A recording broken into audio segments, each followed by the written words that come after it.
Hey there, welcome to ATL and 29, a podcast where we look at the NBA from the starting point of Atlanta. My name is Kevin Chenard. I'm here with Glen Willis. We're recording on a Sunday night, pretty much in the division between rounds one and two, although we've had a round two game so far.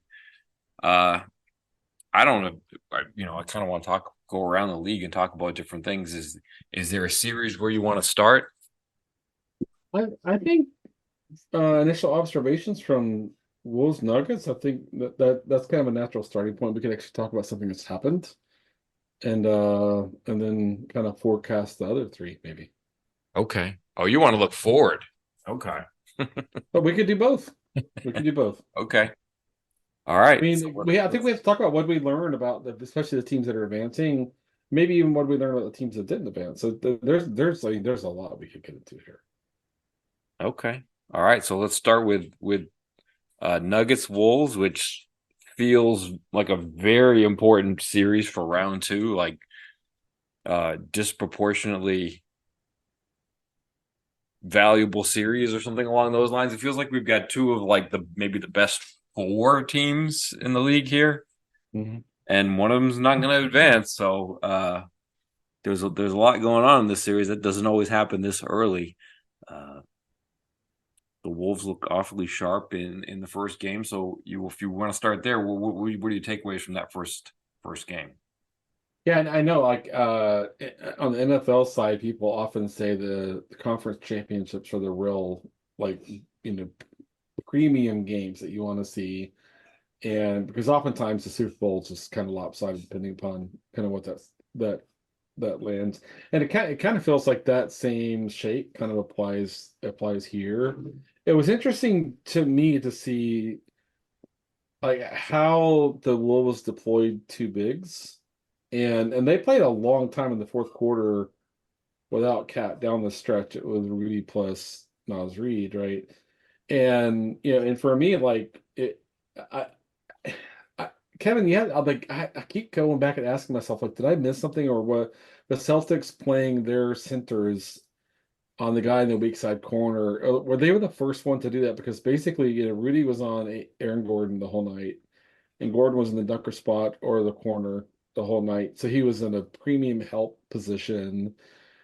They put Cat on Jokic, replayed Jokic a lot in the fourth quarter, and those two guys are not like these all defensive player centers, right?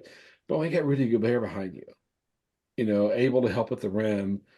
I mean, Jokic had a hard time getting to the rim, and it was just interesting to me to watch that play out the whole game. And Mike Malone and Denver, it seemed like could never kind of solve that. And so for me, that seems like the biggest thing. We always talk about game two being okay, the adjustment, and then the adjustment to the adjustment. Like, what does Denver come back with that kind of solves for that? Because as instrumental as Aaron Gordon was last year in their run, and how wonderful he is defensively, and all those sorts of things. His offensive kind of skill makeup kind of limits like the things that you think you might be able to do to kind of move Rudy.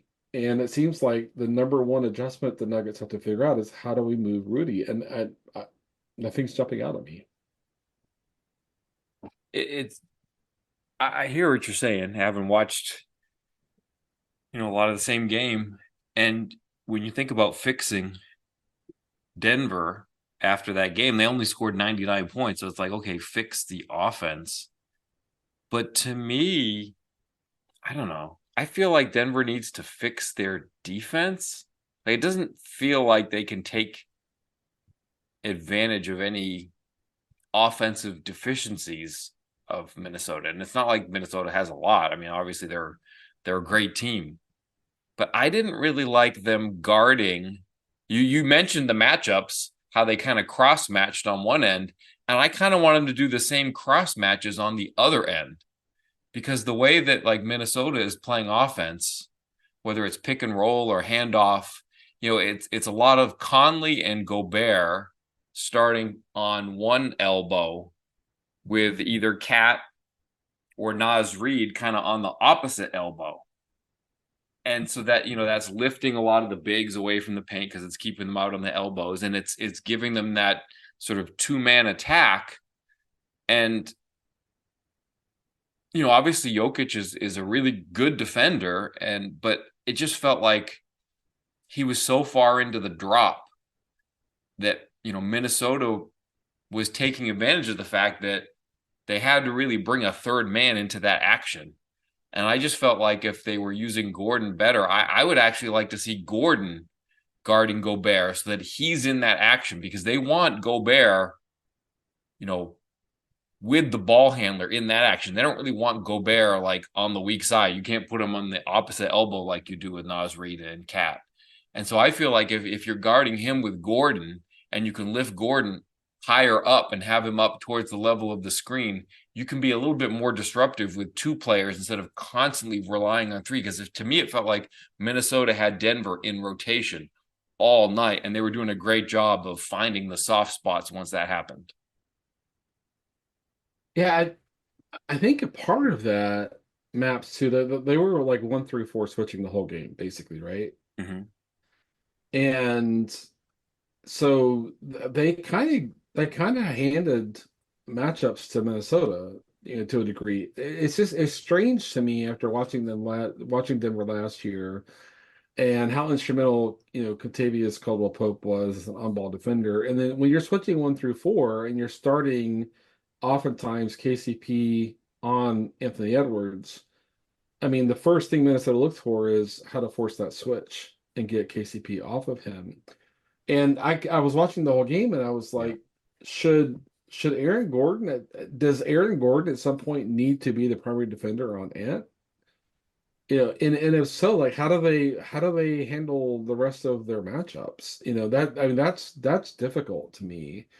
But a lot of that came down to is Michael Malone gonna stick to the 1-4 switching, or coming out in game two, is he gonna say no, we're gonna go away from that and let KCP just stay on Anthony Edwards. That's to me is a kind of a profound thing.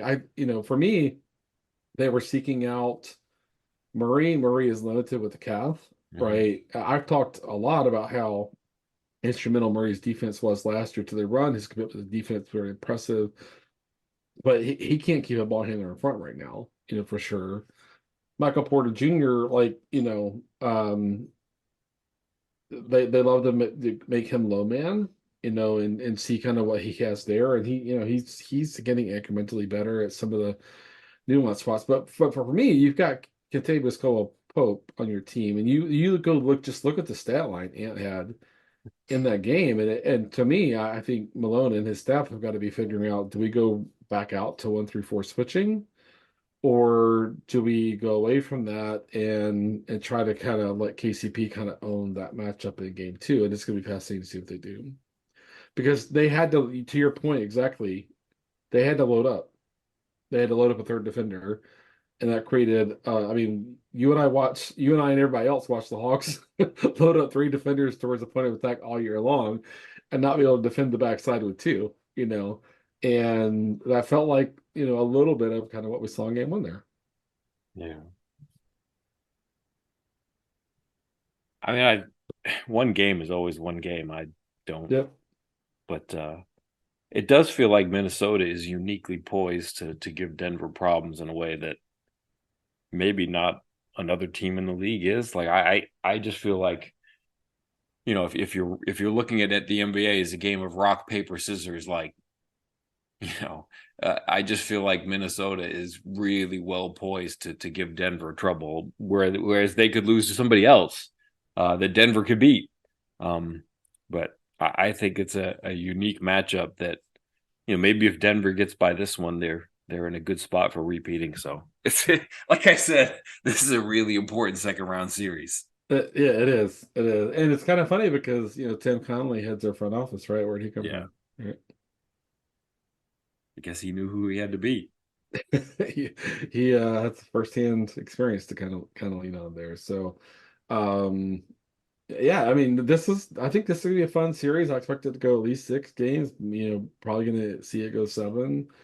Um, And it's just and it's enjoyable because you see all the little stuff Mike Conley does. So we don't have time to get into all that little stuff that he does. And and McDaniels didn't score and was still just a disruptive defender and didn't let his offensive cratering kind of impact his defense and all the little stuff Kyle Anderson does Right. to But be a to connecting. your point there, before you go on, I feel like that's where Denver has to kind of creep into the margins a little bit and say how can we make it so that they have to use Jaden McDaniels more on offense? Like I think Yep. that's something that they've got to work on.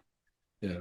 And Nas Reed did nothing offensively basically for 3 quarters. In the fourth quarter, he closed them out. He was their offensive closer to a degree, in that game, which is, and after the game, I mean, I think everybody knows I have a lot of connections to Minnesota. I lived there for 14 years, and Rudy was like, "Let it go, let it go, let it go." Like, I don't care, you got fouled, doesn't just let it go. And then it felt like Rudy was the Nas whisperer, and that stuff goes. That teammates having your back and being encouraging and pushing you goes a long way, especially in a pressure-filled situation like that. To me, Yeah. Um, if we switch conferences, I guess you've got Boston facing the winner of today's uh, Magic Cavaliers battle uh, from a very early 1 p.m. old school kind of start. Um, I don't know if you want to start with Boston. Do you want to start with Magic Cavaliers? Like, what did you think of that game seven? Let's start there. well, I mean, for me, I mean, to kind of just cover off the Orlando side, I think their performance in this series is so encouraging for where they are. It's such a young team, first time into the playoffs, and worked through adversity. Paulo I mean, he kept working and he kept asserting himself like all the way into game seven, and I know that you and I've talked about the fact they need more offensive capability at the guard position. They know that, right? He needs help in that way. And so it's gonna be interesting to see how they try to iterate that forward. But I mean, for like, I don't know, Magic fans, if there's like two Magic fans, I might be listening to this because they're in the same division as the Hawks. What an encouraging first foray into a postseason as a young team. As imperfect as that roster is, they just kept fighting and fighting. And I know that the Cavs, like, there's a feedback loop on the Cavs side too. But for me, I just think if you want to, say what did we learn about Bankero, I think there's just a lot of encouraging stuff there as a centerpiece. And there's a lot of obvious feedback around kind of, what they don't have right now that they need to kind of figure out how to put around him going forward. So on the Lando side, I just think it's super encouraging for their future. Yeah, I was watching that series, or specifically this game, where like you said, Bancaro just kept going at it, and he had to keep going at it with just no space whatsoever. I mean, it was just a war zone in the paint, and it would have been worse uh, if Jared Allen had played. But even still, there were just bodies in the way. They had Orlando couldn't make a shot, couldn't get people to have any respect for them on the perimeter. So Bankera really had, wasn't just him trying to make a one-on-one move to get to the rim. He had to really body his way through all the digs and the help at the rim. Like it was just, I think that's what made it all the more impressive. And for me, I was watching it. I'm like, we've talked ad nauseum about what we want DeAndre Hunter to do better, but it's like, God, they could use somebody like DeAndre Hunter who could, defend for them and shoot a little bit. It's just, Yep. it was really kind of dismal to watch their offense in the second half. Yeah, and I mean, and it's interesting to think about, you know, how does Franz Wagner complement him, right? That felt wonky the whole series, right? Mm-hmm. Yeah. And Franz is a very gifted player, but putting him into a role where he's like, okay, you're supporting and kind of you're trying to fill in the gaps and help trying to make Bencaro as the primary piece here at work. How do you do that? Part of that is getting a point guard that can do semi-traditional and normal kind of point guard stuff. and all of that. And part of me wonders too, as I watch, Bencaro play, is how much does Jamal Mosley want to maybe think about kind of being able to kind of play him as a small ball five in some situations to kind of really lean into five out stuff and all of that, because Mo Wagner is an interesting player in some ways. We don't have to get off on the whole kind of dilution kind of theme and all that stuff. But I mean, neither of those centers that they have really are what you'd want to envision next to Bancaro.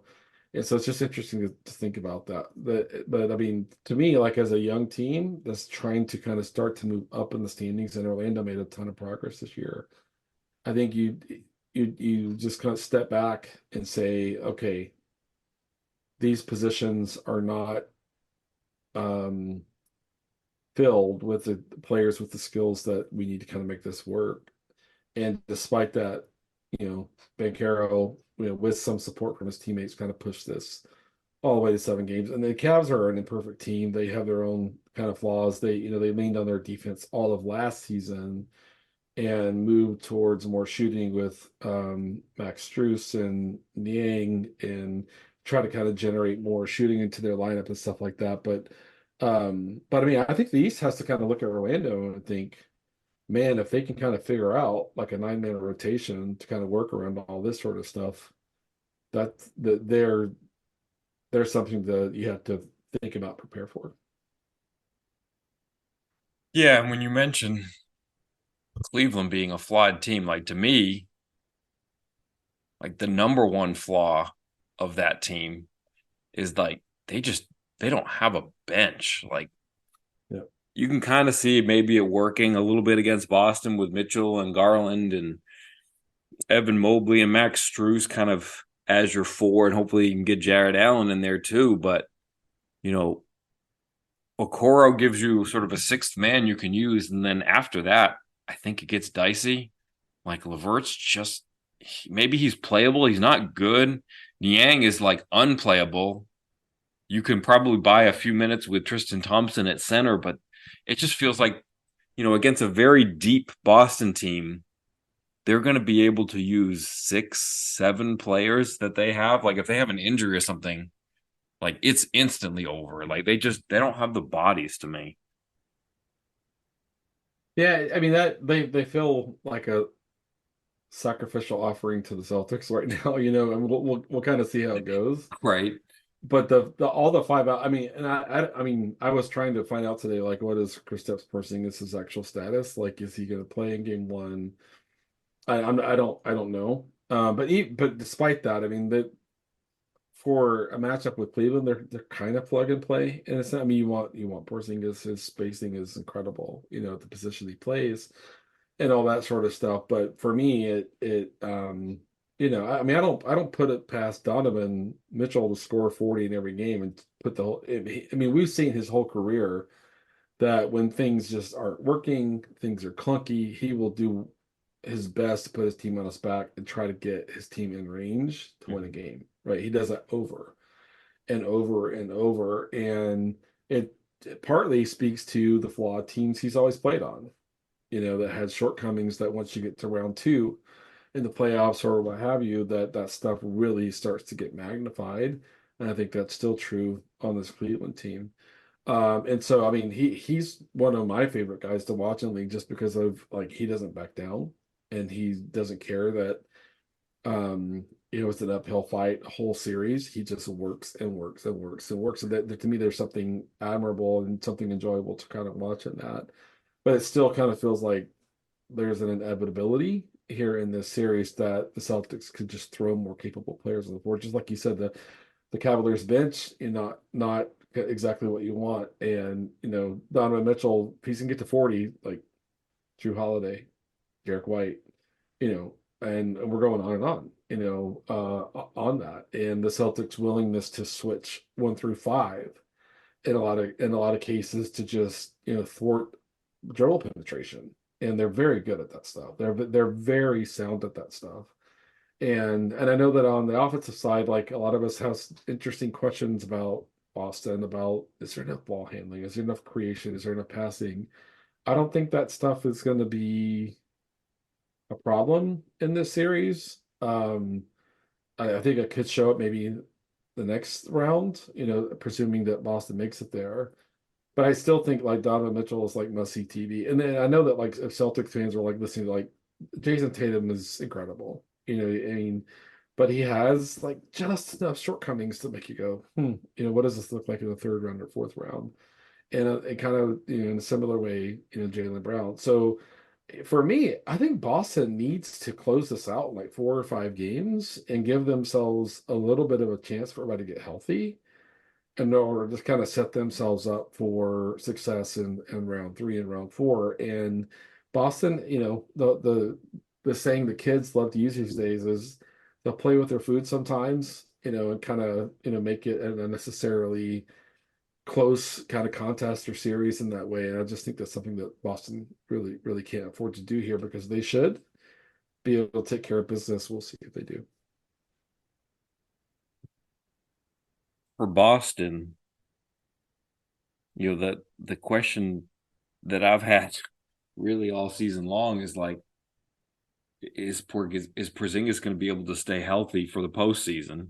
And what's it going to look like if he gets in some ultra physical game where it's just the referees are letting stuff go, and it's playoff basketball, and now he's out for a decent stretch of time. How do you figure his absence will impact the Celtics? Maybe not in this series, but in the ones after it. I mean, the thing for me is that when you watch Boston play the whole season, and you see the statistical impact Porzingis had. I mean, Boston was all the stats suggest they were, a tier above everybody else in some ways, statistically. And the East was a little softer this year. But I mean, his whole career, like Kristaps, doesn't seem to love the physical stuff, just like you pointed out there, right? And to me, that makes me think like, well, is Tristan Thompson going to play more in this series than you might normally think? Because he will go mix it up, and he will kind of bring that sense of physicality to it. Or will the Celtics just shoot him off the floor by putting five shooters on the floor? That's just really interesting to me. But for me, it's like, I mean, Kristaps was their big bet this year. I mean, and that seems kind of ridiculous because Drew, I feel like we just all forget like Drew was added to this team this year in some ways. And part of that's just how good Derek White I is. was gonna say, A lot of the stay stuff. I mean, Derek White's a better defender than Drew Holiday now, yeah, at this point, right? But it's so nice to have another guy who can do 92% of that stuff Derek White does, and stuff. So it's fascinating to me to kind of think about Chris Stapp's physicality, but like Jarrett Allen, like he's willing to be physical and go really mix it up. He's not the biggest guy, and Evan Mobley even to a bigger degree, just kind of just not the, so it's like who's the guy that's going to push Kristaps physically in the series? It's hard to see that for me. yeah. I'm thinking maybe I guess I'm advancing Boston and thinking a little bit after that. Like I said, sacrifice. I mean, I want to watch Donovan Mitchell take this on because he is just he never backs down. It may not matter in terms of the outcome of the series, but he's always must see TV. Yeah, but I still do feel like this is kind of Cleveland being a sacrificial lamb in the grand scheme here. In the circumstances of life, I think the series that I saw the least of was Knicks 76ers, which by all accounts was like a historic war Yep. with a number of close games and endings. And so I will just turn it over to you and say, what did you learn about the Knicks, or maybe even the 76ers? What do we know about what the Sixers? I'm sorry, what do we know about what the Knicks might do in a series against the Pacers? Yeah, this is this is such a case of like two extreme profiles engaging one another, right? I feel like there's some video game I never played like the fighting video games. I would always play the sports video games, but I feel like back in like I don't know 2001 there was some video game where there was choose your fighter kind of thing, and one is like this, one kind of thing, and the Knicks play the slowest pace in the league. The Pacers, I think, had the second highest pace in the league. The only team that had played at a faster pace was Washington, I think, and that was very much on purpose to think, maybe, and so a lot of this is going to come down to pace, right? And where that really plays out in an important way is Tibbs has proven he will play his guys 49 minutes if he can in a 48-minute game even. And so if the Knicks let the Pacers push the pace, it gets harder to play those guys 44 minutes, 45 minutes, whatever, whatever number kind of makes that work. And in the Philly series, Embiid was hobbling, and they were kind of banged up, and the offense doesn't seem to kind of work when it's not kind of going through Embiid. I mean, Maxey carried that Philly out. Maxey was brilliant for a lot of that series and showed a lot. He took a step up. I mean, a little bit. I feel like a little bit like talk about Bankero, even though Maxey's been around the league longer. I felt like it was kind of a coming out party for him. But for me, like the Knicks have to control the pace if they're going to run like a 7.5 man rotation in this series and kind of make that work. And the Pacers thrive on getting out in transition. They thrive on the hit ahead pass. They thrive on just attacking your defense before it's set. And the Knicks are like the best, maybe the best in the league at getting back in transition, staying connected and aligned and matched up in transition, and getting themselves set. And once you let the Knicks defense get set, it becomes a half court possession, and the Knicks are as good as it gets when it comes to that. So to me, like the way this, if it, I mean, it feels to me like the Knicks, should have the upper hand here. They have more experience. They went through, battles last season and learned a lot about themselves. Brunson was brilliant in the first round of the series. But if they let the Pacers control the pace, and Rick Carlisle is a really smart coach and knows how to kind of deploy the things that might turn the pace towards his team's favor. But to me, it's like variable number one is who gets to establish the pace, who gets to control the pace. That has so much to do with what, to me, with whether this turns into a competitive series or not. Yeah, and watching Pacers Bucks, I mean, I don't know that we learned a whole lot about maybe how good the Pacers are, because the Bucks team that they beat was a hot mess Mm-hmm. with no Giannis, no Dame for most of the series. And as brilliant as Chris Middleton was, and he really put together some noble efforts, that was on offense, and he couldn't move on defense. Like they were able to hunt him when they really needed to go get something, because he just he was playing through injury himself. And so Milwaukee really just,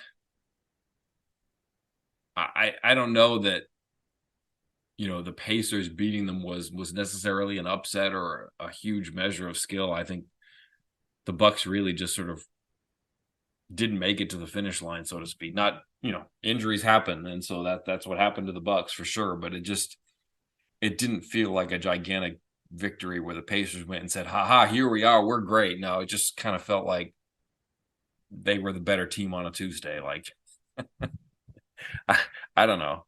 Is that fair? Am I It being is. mean? It's funny. I went back to look at game six, Nixon Sixers, Anunoby 45 minutes, Brunson 44 minutes, Hart 46 minutes, DiVincenzo 48 minutes, Hartenstein 30 minutes, Mitchell Robinson 18 minutes, McBride 9 minutes. So that's seven guys. The guys, so and you look through the stats kind of sheet, the guys who didn't play, uh so Jacob Toppin, um Dwayne Washington, and our friend Charlie Brown Jr. were thrown out there at the end apparently because they logged here. And the other guys who didn't play, Precious Achua, Diakate, Sims, Alec Burks, Daquan Jeffries, and Shake Milton. So if you are gonna not let Tibbs Pace play just seven, like in this series, it gets dicey. But I mean, that's basically what Tibbs has kind of rolled with.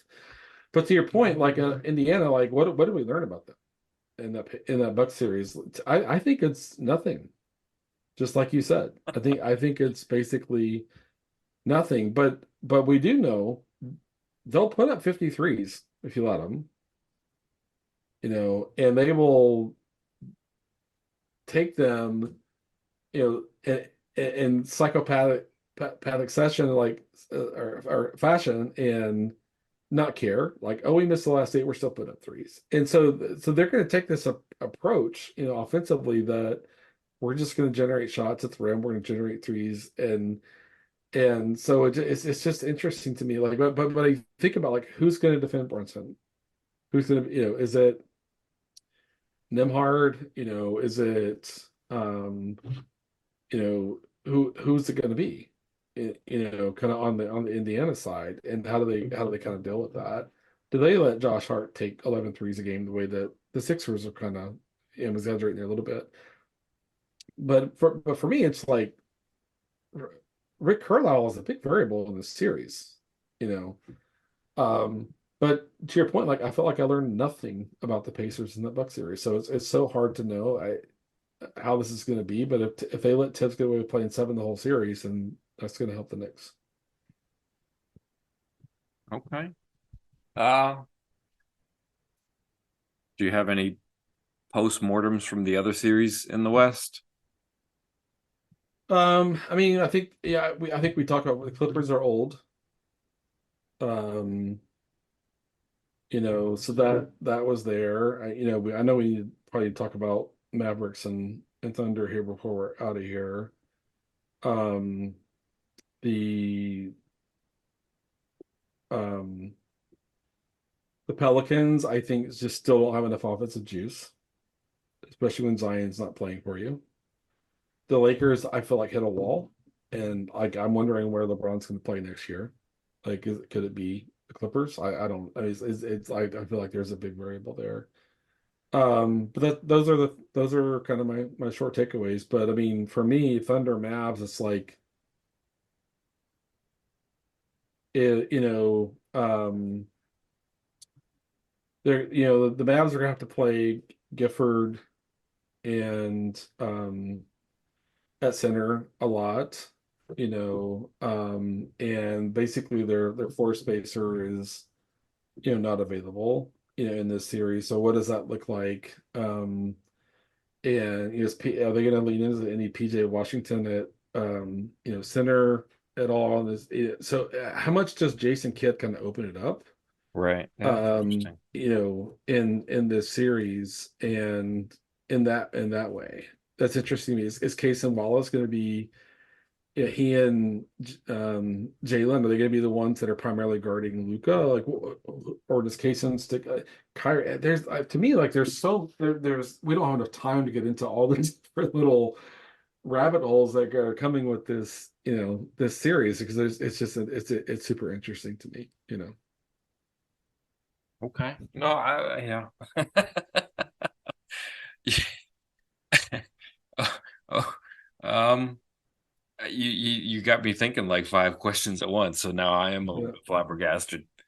But Yeah, I mean, Lively was good in round one, but like the Thunder are going to make them play. Thunder can play five out the whole series. So what do you do? And get that. What do you do with Gafford in that way? That's to me, that's number one, right? is is there can Dallas make Oklahoma City adjust to them and say, hey, here's Lively, here solve this Luca Lively pick and roll, and it's going to be a problem for you, and you might give us some problems, but we're going to give you some right back, or is he just played off the floor?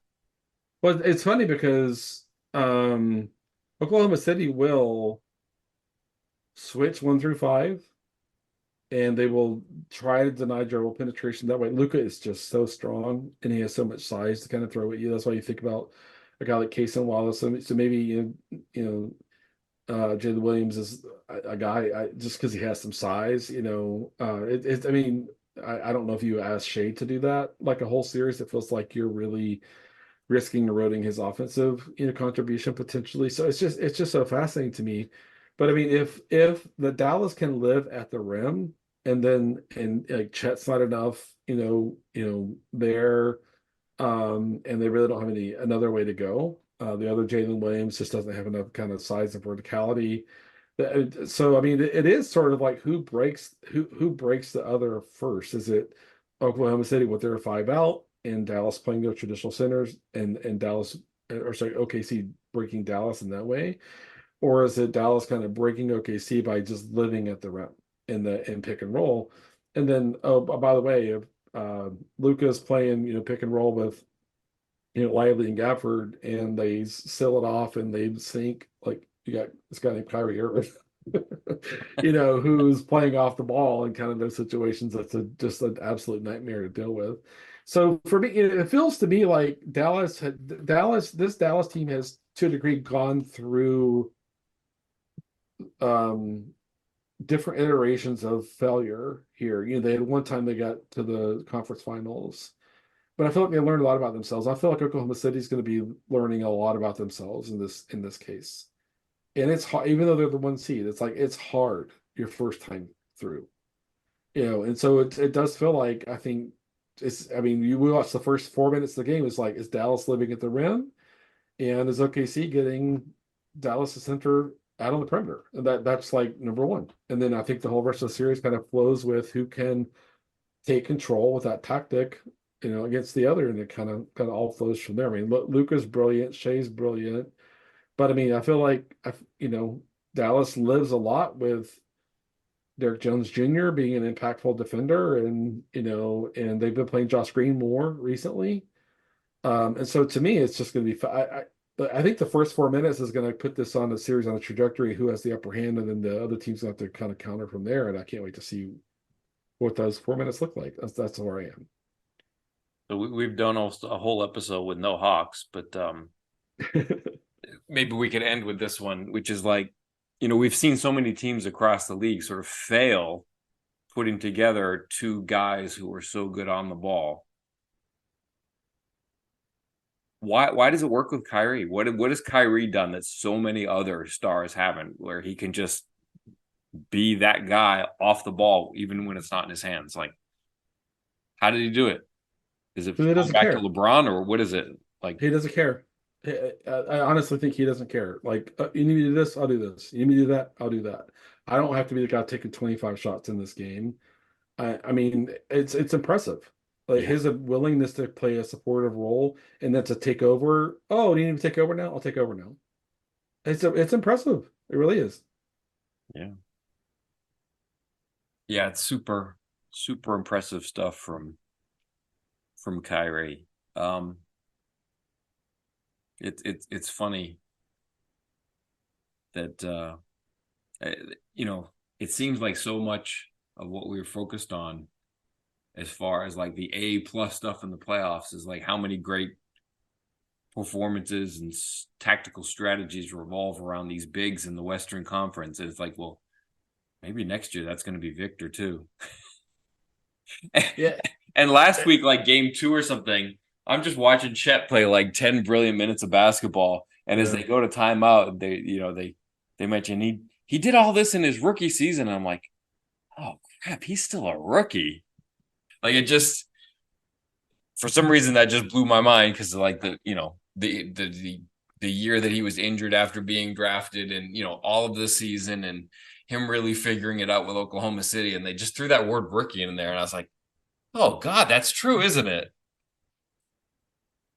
I know it's crazy, and that's why like it's funny because if you live on Twitter, which is a weird place to try to live with your basketball conversations, a lot of ways there's a lot of like, but it's like oh Minnesota's gonna trade Cat, it's like why like you got to deal with Chet, you got I mean and I mean I don't know I want to keep these two guys in the same group right now just because it feels unfair to separate one out, but like Wembanyama like.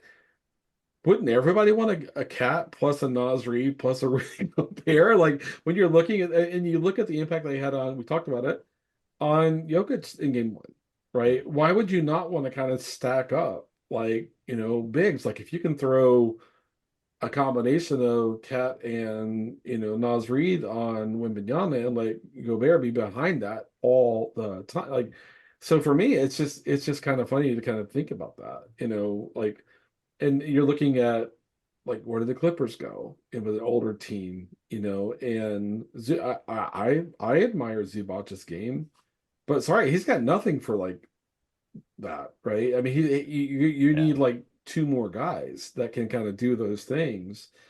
And so, I don't know, it feels like for, I don't know, 10, 12 years, people who are observing the league talk about zigging when others zag. Like Minnesota did that completely. Completely did that, right? Over invested, we'll say, in air quotes, at the center position. And now like Jokic really couldn't kind of get to his stuff in game one. And now you think about, how does San Antonio kind of prepare to deal with that, assuming that the Timberwolves kind of keep that together? It's fascinating to me. And you think about like if Boston continues on this trajectory, being the best team in the East for the next 2 to 3 years, and until someone is really demonstrating that they can kind of start ascending to that level, I think we have to kind of assume that they're the class of the East, right now. But they're not really built for that, at all. In that sense. And so it's completely fascinating to see, to me, like how teams kind of deal with that. It's it's funny if we kind of pull this back over to the Hawks kind of context. Does this mean some Western Conference team is going to feel like Clint Capella can help us with this problem? You know, does that does that help that issue for the Hawks? Does that make Clint a little bit more marketable if they're choosing to kind of go the path of trading him out? And it's just interesting to think about how this is all completely upended the way that you have to value the center position right now. It's fascinating. Yeah, I mean, to me, it's like it just seems like the offenses are getting so good that it makes the power forwards that much more important. Like you have to have that second player who can do something as a rim protector. Like because it just feels like you can always take that one guy and stick him in some action where he's going to be sort of uncomfortable defensively. Like the offenses are too good that you can't hide him on this offensive zero and you can't keep him in drop coverage. It just feels like to really be a premium team, you almost have to have two players who can protect the rim. And so like I that makes me feel good about the Hawks because of Jalen Johnson and what he showed this year.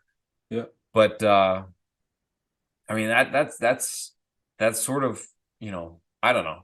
Every year when I watch the playoffs, I try to feel like, okay, well, what's the trend?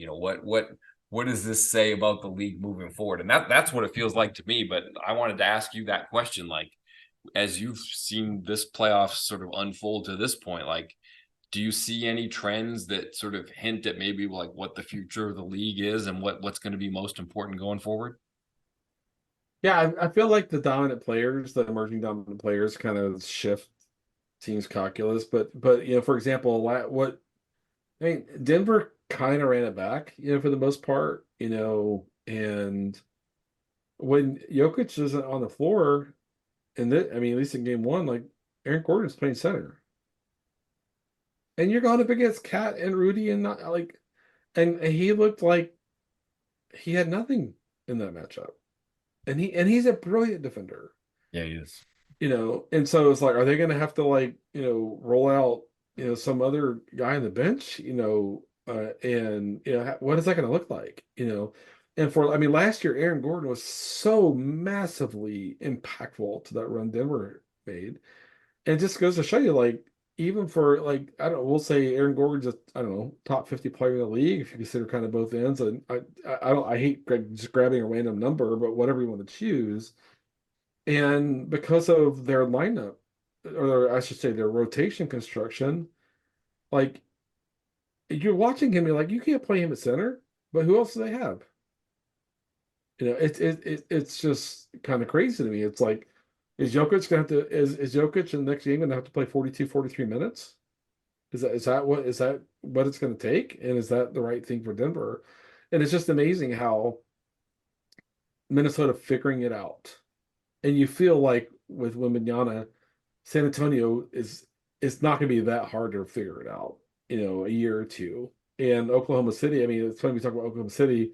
they've been building up to this for like 5 years. They've been working on this style of play, this system, this, and it's been impressive the continuity they've managed. Was, Shane not, and everybody's talking about Donovan Mitchell going to a bigger market now or whatever. I guess they won, that'll maybe die away for 12 hours at least. But like those guys in Oklahoma City are bought in. So it's just, to me, I think the thing you take away is that you may feel like you're building for the way you understand the league to be right now, but man, in 12 months it could completely different, completely different. And so versatility matters, depth matters, having capability in your rotation on both ends of the court matters, and be able to kind of swing one direction or the other really matters, because right now Denver looked like they had one template in that first game and it didn't work. And they got close in the fourth quarter, to their point. And Minnesota does have, when Ant's not controlling things offensively, Minnesota can look offensively deficient, and Denver can maybe kind of lead into that. But you may feel like you have the current landscape pegged and you got a leg up on everybody else. Then all of a sudden a variable comes and a team breaks through, and it's now you got to take a step back and rebuild your formula. And that's fascinating to me. Yeah, I'm in. Maybe this is a bad assumption, but like assuming that Oklahoma City doesn't win the championship this year, I'm kind of curious to see if them losing a 7 round series sort of inspires opponents to find a weakness that they can sort of pick at. If they lose sort of fully healthy, like I kind of want to see what it looks like when they lose and see if teams start copycatting what it is that beats them. Yeah, it's funny. It's like back. I think back then when the Hawks played their first game against OKC this year, and the Hawks got a million second chance points, and then you went and looked at fast break points. Oklahoma City side, they were, I think, had 10 more fast break points than the Hawks. So I mean, Oklahoma City's like, okay, we're not the best rebounding team in the league. You want to send 2 or 3 to the offensive glass? We're going to put up 10, 12 more points on transition than you do on second chance points. And so it's super formulaic, and it's very intentional, and it's very prescriptive on that side. But that's why part of me is like, man, I'd love to see Oklahoma City and Minnesota face each other. Well, I mean, good grief, that would be just like, like, two different kind of forms of aliens, encountering each other in a battle. It's just, and so it's crazy, and I mean, I still right now I think Jokic is the best player in the league, and so I don't put it past Denver to figure this out. But I don't know what they do at center when Jokic is off the floor, and I don't know if they can keep switching 1 through 4. We went through all this before, but I don't put that team won the championship last year. I don't put it past them to figure it out, But right now, it just looks like if you don't have like multiple rim protectors on the floor to keep the other team from just eating at the rim, a team like Dallas who could just put pressure on the rim the whole freaking game. And that makes me think of what the Hawks built around Trey too. The kind of pressure Trey with the right kind of counterparts at the power forward center position can kind of create pressure at the rim. And I think it's kind of a similar thing. Like how do you have layers of rim protection in your offense? Because in Minnesota is I don't remember in my whole lifetime another team that could do what Minnesota is doing right now in that way, by putting a power forward on the other team's center and keeping the one of the most historically great rim protectors of all time at a persistent rim help position. It's just wild. Right. Well, maybe we can end there and do this again soon. It's interesting to hear and think about this, and I appreciate you spending the time to do it. Yeah, 1 week from the ping pong ball night, so it's getting a little closer. So that's hopefully that'll be a fun outcome for Hawks fans. But look forward to that getting here. All right. Sounds good. All right. Have a good night. Yeah, good night, Bob. Good night, Bob.